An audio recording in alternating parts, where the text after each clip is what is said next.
नमस्कार मित्रांनो, मी संदीप तुमचं माझ्या मराठी सिरियल मंत्र या चॅनलमध्ये खूप खूप स्वागत करतो.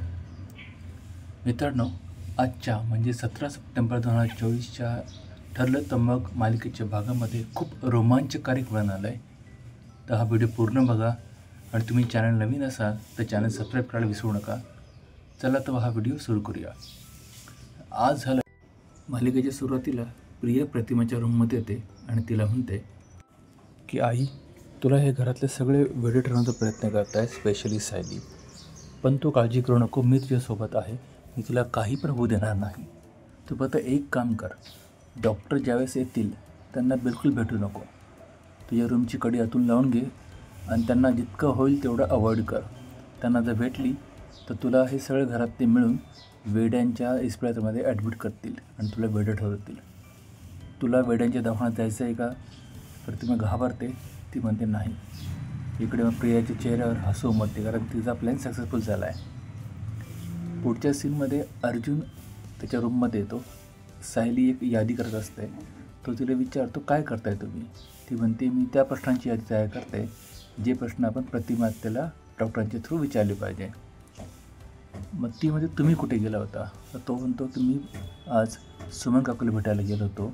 मला त्यांच्याकडं माहिती हवी होती की प्रियाने त्यांना असे काय पुरावे दाखवले की त्यांची खात्री पडली की हीच तन्वी म्हणून. आणि तो तिला सांगायला लागतो की काय काय इथे घडलं होतं. तो सांगतो की सुमन काकूने मला सांगितलं की फोटो दाखवला होता प्रियाने, नंतर ते लॉकेट घातलं होतं आणि सगळ्यात महत्त्वाची म्हणजे तिच्या पायावर, उजव्या पायावर एक जन्मखूण आहे. आणि हे सांगताना तो मागे बघतो, सायलीतून निघून गेली असते. सायली वरनं खाली उतरत असते. ती विचार करते काय यांच्या डोक्यात खूळ बसलं आहे की ते पुन्हा तेच विचार करताय की प्रिया तन्वी नाही म्हणून. यांना कसं समजून सांगावं, याचा सगळ्या घरच्यांना त्रास होईल म्हणून ती खाली येते. इकडे रविराजच्या रूममध्ये रविराज आणि प्रिया बोलत असतात. प्रिया म्हणते, बाबा प्लीज माझा ऐका. आईला आपल्या प्रेमाची गरज आहे. तिला कुठले मानसोपचार करण्याची गरज नाही आहे.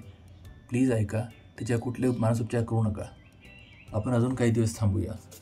पण रविराज म्हणतो, नाही बेटा, आपण अश्विनने म्हटल्याप्रमाणे काही दिवस थांबलो आहे, पण आता मला असं वाटतं आहे की तिला आता मानसोपचार करण्याचीच गरज आहे.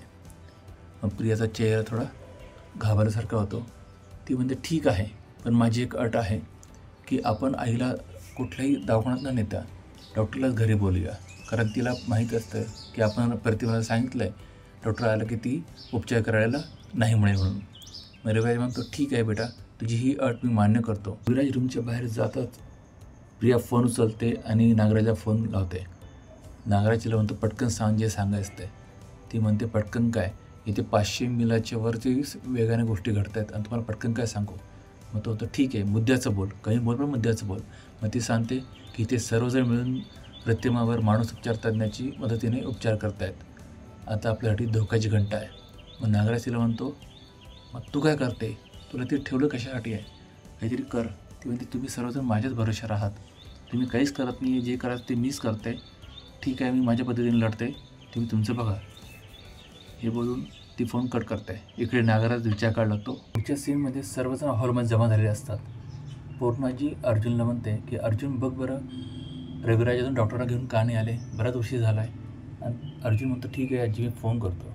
पण तेवढ्यात रविराज डॉक्टर बरोबर येतात आणि ते सर्वांशी ओळख करून देतात की ही माझी मैत्रीण डॉक्टर श्रद्धा ठाण्यातील एक नामवंत मानसोपचार तज्ज्ञ आहे. आपण तिच्या मदतीने प्रतिमावर उपचार करूया. हे बघून प्रतिमा थोडी घाबरते. माझी डॉक्टरला म्हणते, डॉक्टर बसा, तुम्हाला काही चहा पाणी हवं आहे का? त्या बोलतात, नको, मी आधी प्रतिमाने काही प्रश्न विचारते.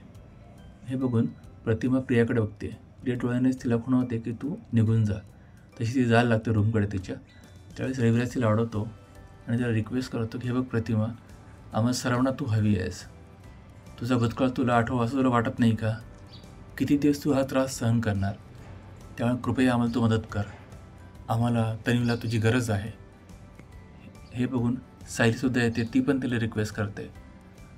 अशा प्रकारे सगळेच म्हणजे कल्पना, पौर्णाजी, अर्जुन आणि प्रियासुद्धा जे मनामध्ये जाऊन तिला हात जोडते.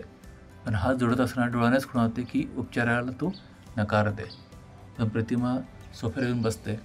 मग डॉक्टर तिला पहिला प्रश्न विचारतात की तू, रविराजने मला सांगितलं की तुम्हाला हे घर म्हणजे तुमचं माहेर आहे, तर तुम्हाला इथलं म्हणजे हे घर, हे गार्डन, इथली माणसं यांच्याबद्दल काही आठवतं आहे का? त्यावेळेस ती नाही बोलते. मग दुसरा प्रश्न विचारते की तुम्हाला तुमचं नाव तरी आठवतं आहे का? त्यावेळेस ती त्याला पण नाही बोलते. मग सायली म्हणते की मला ज्यावेळेस पहिल्यांदा प्रतिमाता भेटल्या त्यावेळेस त्यांनी त्यांचं नाव कविता असं सांगितलं. मग ती खाणाखुणा करून त्यांना सांगायला लागते डॉक्टरला, पण डॉक्टरला काही कळत नसतं. त्यावेळेस रविराज तिची उत्तरं देतो. हे बघून सगळ्यांनाच खूप छान वाटतं की त्यांच्यामध्ये छानसं बॉन्डिंग क्रिएट व्हायला लागलं आहे. आणि ते आजचा भाग संपतो आहे. तुम्हाला हे आजचं एक्सप्लेनेशन कसं वाटलं? जर तुम्हाला हा व्हिडिओ आवडला असेल तर व्हिडिओला लाईक करा, शेअर करायला विसरू नका आणि चॅनलला सबस्क्राईब करायला पण विसरू नका.